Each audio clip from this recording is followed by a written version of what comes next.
Um reservista que estava recebendo treinamento na 73ª Divisão morreu durante o exercício. Por volta das 19 horas, durante um treinamento de reconhecimento noturno, ele perdeu a consciência e desmaiou enquanto se deslocava a pé. Após ser levado ao hospital em parada cardíaca, ele faleceu. Hoje discutiremos problemas crônicos das Forças Armadas e este incidente. No dia 13 de maio de 2026, por volta das 19 horas, no campo de treinamento da reserva da 73ª Divisão do Exército, em Pocheon, Gyeonggi-do, ocorreu um incidente chocante. O Sr. A, um homem na casa dos 20 anos, que estava recebendo treinamento de mobilização da reserva, perdeu a consciência de repente, desmaiou e acabou falecendo. Na época do acidente, foi confirmado que estava ocorrendo o exercício Sangyong, um treinamento em grande escala, no qual as tropas ativas e as forças de reserva participam conjuntamente. O Sr. A teve sintomas súbitos e desmaiou enquanto se deslocava a pé para um treinamento de reconhecimento noturno. Recebeu primeiros socorros por parada cardíaca, foi levado ao hospital, mas faleceu. Após a divulgação do incidente, críticas intensas ao Ministério da Defesa e autoridades militares surgiram online e nas redes sociais. Inúmeros internautas estão expressando forte indignação, questionando se não foi imposto aos reservistas, que interromperam suas atividades profissionais para atender ao chamado do país e comparecer ao campo de treinamento. Um treinamento excessivo e rigoroso, até mesmo superior ao nível exigido dos soldados da ativa. Especialmente nas redes sociais e em comunidades relacionadas às Forças Armadas, depoimentos e alegações de que o treinamento de reconhecimento noturno estava programado para continuar até por volta da meia-noite estão se espalhando rapidamente, ampliando ainda mais a repercussão do caso. A polícia e os órgãos de investigação militar estão conduzindo uma investigação detalhada sobre as circunstâncias exatas do acidente, a causa específica da morte e se a unidade militar cumpriu rigorosamente as normas de segurança na ocasião. No entanto, as críticas e a opinião pública de que o treinamento noturno de mobilização foi realizado de forma forçada, sem medidas de segurança adequadas, não devem diminuir tão cedo. Um dos principais pontos de debate atualmente é se os primeiros socorros foram prestados imediatamente ao reservista que desmaiou durante o reconhecimento noturno neste acidente, e se havia uma ambulância ou equipe médica especializada de prontidão no local. A infraestrutura médica nos campos de treinamento dos reservistas é muito mais precária que nas unidades militares regulares. Normalmente, não só o número de médicos militares ou socorristas militares residentes é extremamente insuficiente, como também é comum não haver nem mesmo equipamentos médicos de emergência básicos disponíveis. Se foi realizado um treinamento de grande escala, como o exercício Sangyong, com a participação conjunta de tropas regulares e forças de reserva, e foram conduzidos treinamentos de campo de alta intensidade, era óbvio que profissionais de resgate especializados, capazes de lidar com situações de emergência e equipamentos essenciais, como desfibriladores automáticos portáteis, deveriam estar presentes no local o tempo todo. Muitas dúvidas estão sendo levantadas sobre se a infraestrutura de segurança, capaz de garantir o tempo crítico inicial, que determina a vida ou a morte quando ocorre uma parada cardíaca, funcionou imediatamente no local do treinamento. Por isso, aumentam críticas de que a tragédia ocorreu pela falta de atenção à segurança nos campos de treinamento da reserva, considerados atrasados e negligenciados em relação às divisões da linha de frente. Muitas pessoas estão expressando profunda raiva e tristeza diante da realidade de que os reservistas, que deixam seus trabalhos para servir ao país sem receber uma compensação adequada, são obrigados a treinar em ambientes precários, onde nem mesmo o mínimo de segurança para a vida é garantido. A 73ª Divisão foi a primeira unidade de todas as Forças Armadas a operar um batalhão totalmente composto por reservistas como um projeto piloto. Como faltava pessoal ativo para operar, decidiram implementar o batalhão totalmente composto por reservistas. O governo tem se empenhado há anos para qualificar mais os reservistas. Isso ocorre porque, sem efetivo militar suficiente, focam na qualificação dos reservistas. O problema é que, embora o Exército tenha reforçado o treinamento para qualificar os reservistas, a recompensa que eles recebem é mínima. O nível de intensidade do treinamento dos reservistas está mais alto do que antes. O pagamento pelo treinamento dos reservistas é de 95 mil won para o treinamento de mobilização tipo 1 e 50 mil won para o treinamento de mobilização tipo 2. Critica-se que a recompensa é insuficiente, já que eles deixam o trabalho para participar. Acima de tudo, os reservistas não são militares da ativa. Os soldados da ativa continuam treinando e estão preparados para treinamentos intensos. Mas os reservistas são pessoas que estavam trabalhando em suas profissões. Por isso, podem ter doenças crônicas e seu condicionamento físico pode estar muito abaixo do ideal. Eles podem estar em condições físicas ruins. Esses reservistas não são jovens de 20 anos cheios de energia. Como todos recebem o mesmo tratamento no treinamento, ocorrem esses acidentes. A principal causa desses incidentes é a falta de efetivo militar.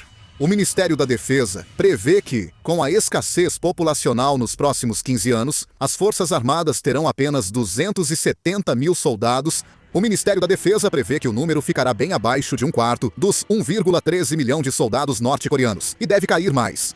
O número total de soldados vai cair para 290 mil em 2030, 260 mil em 2035 e 150 mil em 2040. A estimativa considera homens de 20 anos mantendo o atual sistema de recrutamento, sem incluir serviço militar obrigatório para mulheres ou outras mudanças. O efetivo militar deve cair para cerca de 100 mil em 2040, o que pode inviabilizar a defesa nacional. Os militares dos Estados Unidos geralmente consideram que, para uma operação ser bem-sucedida, é necessário ter uma vantagem de 3-1 ao atacar e uma proporção de 1-3 ao defender.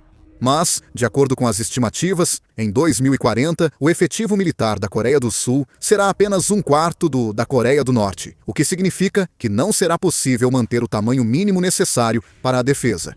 Para defender o país na situação atual, seria preciso manter pelo menos 500 mil soldados, mas já faz tempo que esse número não é alcançado. Atualmente, o número de soldados em serviço ativo nas Forças Armadas da República da Coreia está diminuindo rapidamente a um ritmo fora de controle. A perda de efetivo do Exército, principal responsável pela defesa nacional, chegou a um nível crítico. O número de soldados do Exército diminuiu em impressionantes 100 mil, passando de 300 mil para 200 mil em apenas 6 anos. O motivo pelo qual essa redução de efetivo é ainda mais preocupante é que ela ocorreu apesar de as autoridades militares terem relaxado excessivamente os critérios de recrutamento para evitar a falta de pessoal. No passado, até mesmo aqueles que seriam excluídos do serviço ativo, por razões físicas ou mentais, agora estão sendo recrutados, pois a taxa de aprovação para o serviço ativo aumentou significativamente em relação ao passado. No entanto, isso ainda é insuficiente para conter a rápida diminuição da população. Com a aceleração da escassez de recursos humanos, as unidades de combate na linha de frente estão enfrentando uma situação limite em que fica impossível até mesmo mantê-las em funcionamento. Como resultado, a estrutura das nossas Forças Armadas está passando por um processo completo de desmantelamento, fusão e reorganização. Até 2006, eram 59 grandes unidades de nível divisão ou superiores no país, mas hoje esse número caiu para 41. Isso significa que, nos últimos 20 anos, nada menos que 18 unidades de nível divisão desapareceram sem deixar vestígios ou foram integradas a unidades vizinhas. Com a dissolução em massa das unidades militares, as áreas de defesa que as unidades restantes precisam cobrir ficaram muito maiores do que no passado, o que está levando a lacunas nas operações na linha de frente de Gyeonggi e a sobrecarga de trabalho para os soldados que permanecem.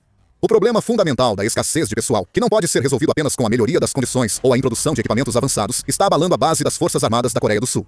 Parece que as Forças Armadas estão pensando em resolver esse problema de falta de efetivo implantando unidades não tripuladas ou robóticas, como o Atlas, na DMZ. Mesmo com automação, muitos destacam que os limites dessa abordagem são evidentes, já que decisões e julgamentos finais cabem às pessoas. Com a redução do efetivo militar, também diminui o número de militares de carreira. Em 2025, o número de pedidos de desligamento de militares de carreira bateu recorde histórico. No primeiro semestre de 2025, 2.869 militares de carreira pediram dispensa antes da aposentadoria obrigatória. Isso representa um aumento de 2,1 vezes em relação aos 1.351 oficiais do primeiro semestre de 2021, há 4 anos. O número de militares de carreira que solicitaram dispensa voluntária também está aumentando. Foram 1.351 em 2021, 1.694 em 2022, 2.212 em 2023, 2.723 em 2024 e 2.869 em 2025, mostrando uma tendência de crescimento a cada ano. O aspecto mais grave do êxodo de pessoal que está ocorrendo atualmente dentro das Forças Armadas é o fato de que os jovens militares de carreira, que deveriam liderar as unidades de linha de frente, estão deixando o Exército.